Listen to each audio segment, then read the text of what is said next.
15th chapter and verse number 11.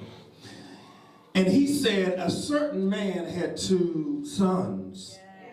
And the younger of them said unto his father, Father, give me the portion of goods that falleth to me. And he divided unto them his living. And not many days after, the younger son gathered all together and took his journey into a far country. And there wasted his substance with riotous living. And when he had spent all, there arose a mighty famine in that land. And he began to be in want.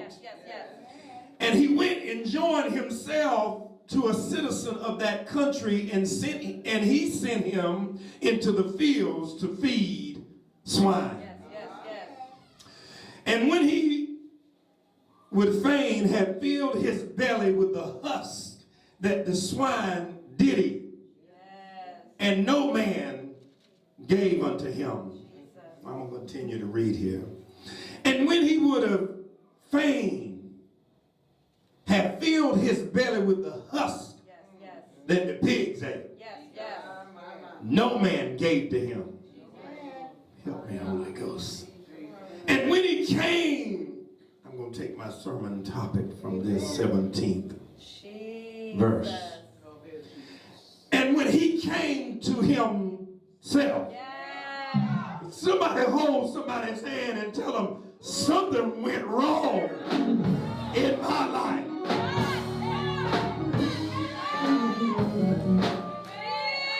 You have to hold somebody's hand and tell them, but the devil is a liar. I'm getting my mind right. Y'all won't pray with me this morning. You can't hurry yourself, Apostle. And when he came to himself, good God, I wish you'd hold somebody's hand and tell them, I got to get myself together. Whoa! Help me in this house, Holy Ghost. Help me to clean up this dirt.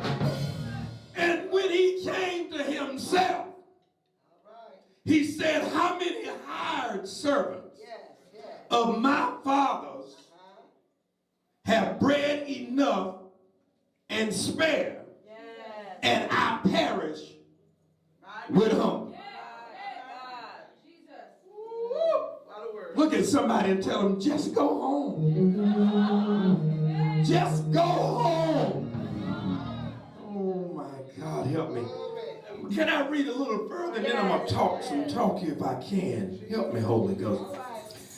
The prodigal son said, I will arise and go to my father, and will say unto him, Father, I have sinned against heaven and before thee. Now, I didn't sin against you, but I sinned before you, and am no more worthy to be called thy son. Good God Almighty. Boy, it's something about when you go through something, it'll humble you down. I wish you'd help me preach on it. Something about when you make up your mind what you're going to do, and then when it doesn't work out, it'll humble you down. And when you come back to God, you'll be better than ever. That's the good news. And he said, I am no more worthy to be called thy son. Make me as one of thy hired servants. And he arose and came to his father. But when he was yet afar, a great way off, his father saw him and had compassion and ran and fell on his neck and kissed him. And the son said unto his father, I have sinned against heaven and in thy sight. I'm no more worthy to be called thy son. Oh, I'm going to get into some stuff, but that's why I got to read it all. But the father said unto his servants, bring forth the best robe. Whoa, somebody look over somebody and tell them, baby, I just got some good news. It ain't over for me. It ain't over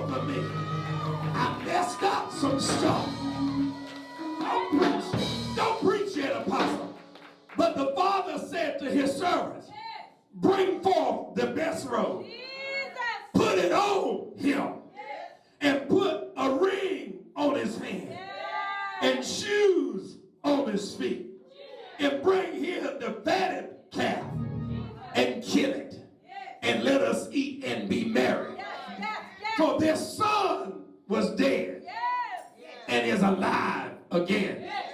He was lost and is found. I wish I had some.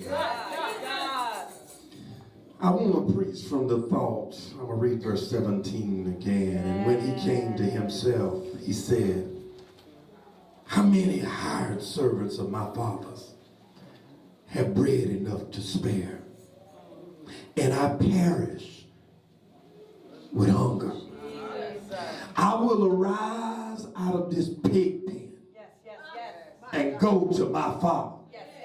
And I will say to him, Father, I've sinned against heaven and before thee. I want to preach from the thought this morning, the comeback of a lifetime.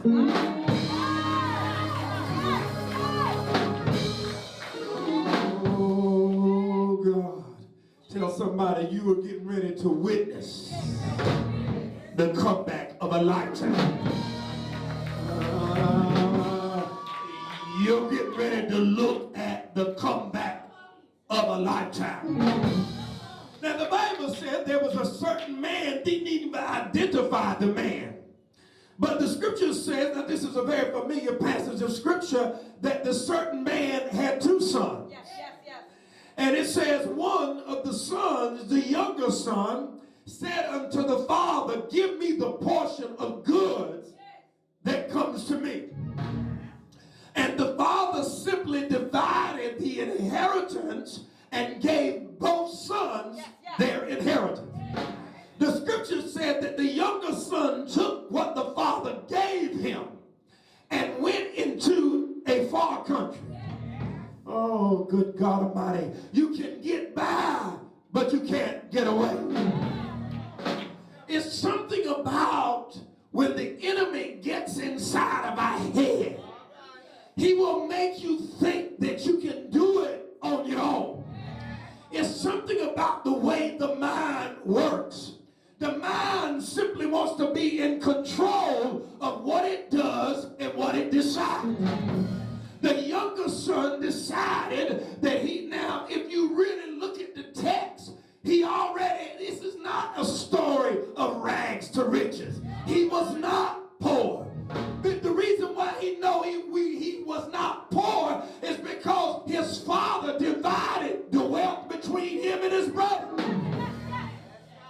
This is a story about a young man that messed up. This is a story about a young man that let his head get in the way of his destiny. I wish I had somebody. He let his head get in the way of his destiny. Sometimes the way you think is not the way God thinks. Because this young boy thought that he knew what was best for him. So he said to his father, give me the portion of goods that pertain to me. When he got his inheritance, he left his father's house, went into a foreign country, a far country, and the Bible declares that he spent everything he had on riotous living. But this is a good time to hold somebody's hand and tell them I've been through some stuff, and some of it I brought on myself. I wish I had some help. But the one thing I have now is my mind. I'm getting my mind back. I'm regaining focus. The Bible said in the 17th verse, I don't care what has happened in your life. I don't care where you find yourself. I don't care how bad it may seem.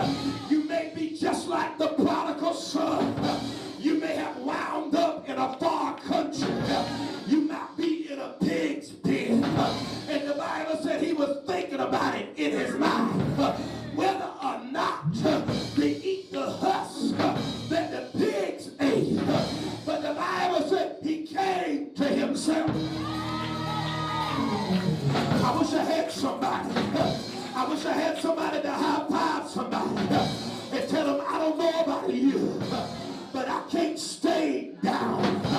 I can't stay in a place that says it's over for me. The one thing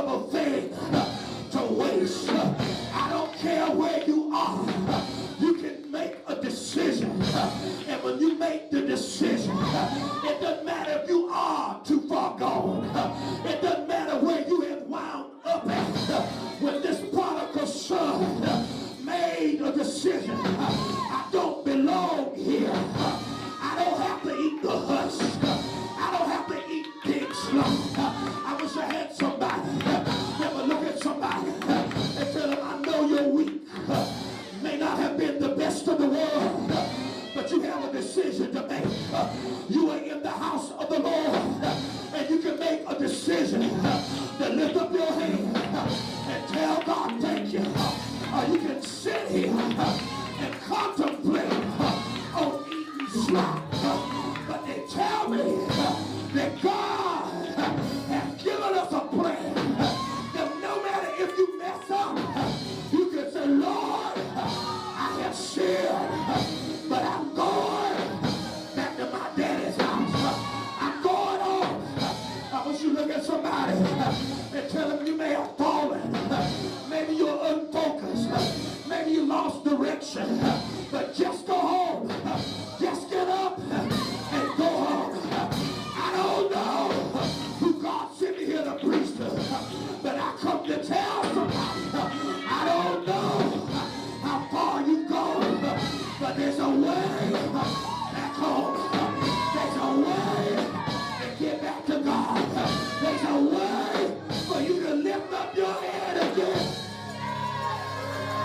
Will you say yeah? Will you say yeah? It's time now to let the devil know I am a child of the Most High God. The thing I love about the prodigal son is when he found out, when he came to himself, he had to remember, I am the son. I am somebody's child. I don't know how you got there. I don't know why you got there. But you have a mind that you can change. And let me tell you something. A changed mind is a powerful thing.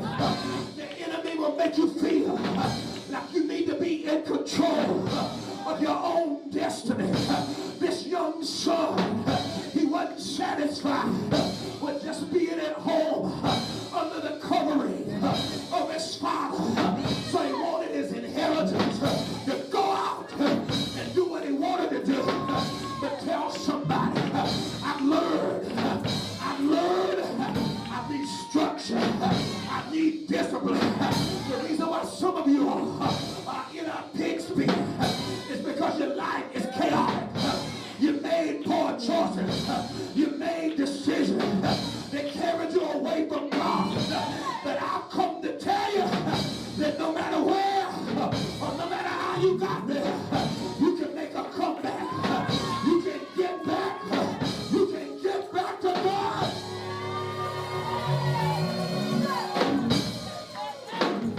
Help me preach, Holy Ghost. I come to witness to somebody. It is not over. The enemy wants you to believe that this is the end of the road.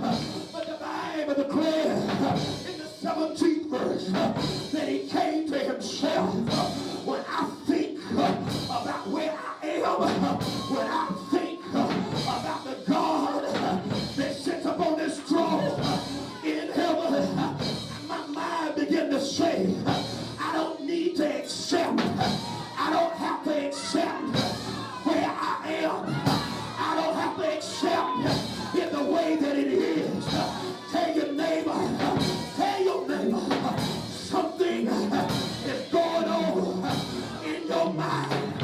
There's a war going on in your head. But somebody, they tell me that in 1 John, that he said, whosoever believeth that Jesus is the Christ, to him will overcome. Look at your neighbor and tell your neighbor, if you know that Jesus is who he says he is, if you ain't a pig's pen, you can call on the name of the Lord and he'll deliver you. I don't need to slow it down. They tell me that this young boy, he found himself in a pig's pen. But he began to think about the way it was in his father's house. And he began to say, I'm messed up. My life is messed up now. I'm in chaos. I'm in a contemplation whether or not I should eat slop in order to survive. They tell me that a citizen of that country told him to feed the swine. And the scripture said that no man gave unto him. I wish you tap somebody and tell them, when are you going to realize ain't nobody do you like Jesus? When are you going to realize there's a friend in the Lord? So many times the enemy tried to manipulate us and to make us feel that we can do it without God. The enemy tried to make the prodigal son feel like wealth that his father gave him would last forever. But when his inheritance ran out, he couldn't find nobody to help him out. But tell somebody, you can make a comeback. You got to change your mind. You got to make up in your mind, I'm going home. It ain't no door to you. You can't click your heels and be back home. You got to make a decision. I'm coming out of this big pen, and I'm going to put one foot before the other, and I'm going. The Bible said that the father of the prodigal son, when he saw him afar off, I wish I had some help in here. The Bible said that the father said to the servants, put shoes on his feet. The prodigal son didn't have shoes to put on his feet. And the Bible declares he was in a far country. But tell somebody, I'm on my way back, baby. I might be barefoot. I might have to go through some more changes. The prodigal son proved that getting something before you are mature enough to handle it will prove to be disastrous. Because when he got his inheritance, the Bible said the thing that he did afterwards, he left his father's house and went into a far country. Some of y'all, when you want to do your thing, you get out the church. What will it take for you to make a decision and understand that if you do, you could have a better life? But it takes structure. It takes walking by the principles of the Word of God. What is going on with this thought that being a Christian is like being a prisoner? Beloved, I don't feel like I'm in no prison. I eat just like you. I go out and have a nice time just like you. I just don't let the sin. The world system will tell you that its way is the way to success. Because the world has tried to manipulate the system and say that if you do this, you can be famous. If you do this, you can be rich. Oh, God. But beloved, when you really get your mind right, you will understand. I'm trying to help somebody. I want you to think about your life and where you are. No matter if you're not saved or if you are saved. Think about the plan of God, the original plan of God. That if you make up in your mind to say, God is my Father.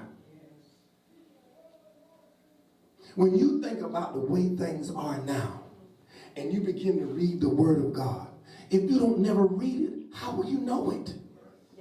If you don't ever come to church or keep coming to church to hear about Jesus, how will you know? And how will you be able to apply it? How will you be able to get to the change that you need to get to? I applaud some of you all that have messed up, but you keep struggling to come. But the prodigal son knew enough about his father's house. But when you allow sin, you start making all types of choices, you will find yourself in a place you never thought you would ever be.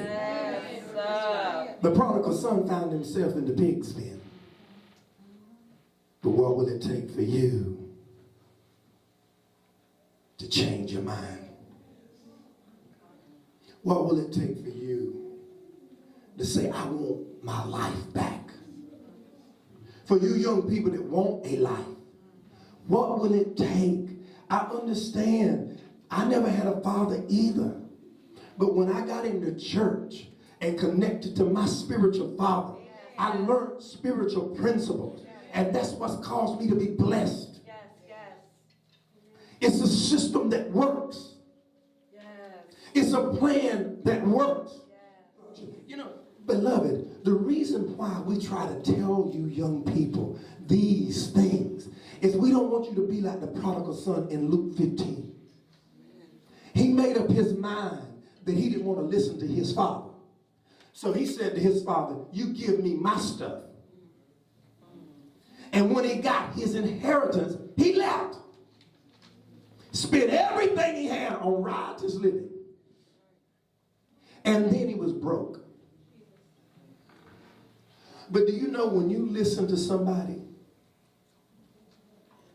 Do you know when you find the structure? The reason why you are not being blessed is you don't want to hear nothing from nobody. That's why you're going to find yourself in a hog's pen. What are you going to do when you find yourself in a place in life and no man will give to you? What are you going to do when you alienate everybody in your life? You can't find structure in working. You can't find structure in school. You can't find structure in a relationship. The Bible said that the prodigal son left home because he didn't want structure. He didn't want principles. He didn't want to live his life by no one's rule. And you know what that got him? Nowhere. He found himself in a far country, in a pig's pen. But the thing I love about no matter what you go through or where you are, you have the golden opportunity to come to yourself. Yes. Oh God. Amen. I wish you'd touch somebody right there and tell, I don't care how deep it is, you can make a comeback. I don't care how many setbacks you had, you can have a comeback. What will it take? How bad does it have to get for you to make up in your mind you're going to do what's right? I don't know about you, but I'm in the midst of the comeback of a lifetime.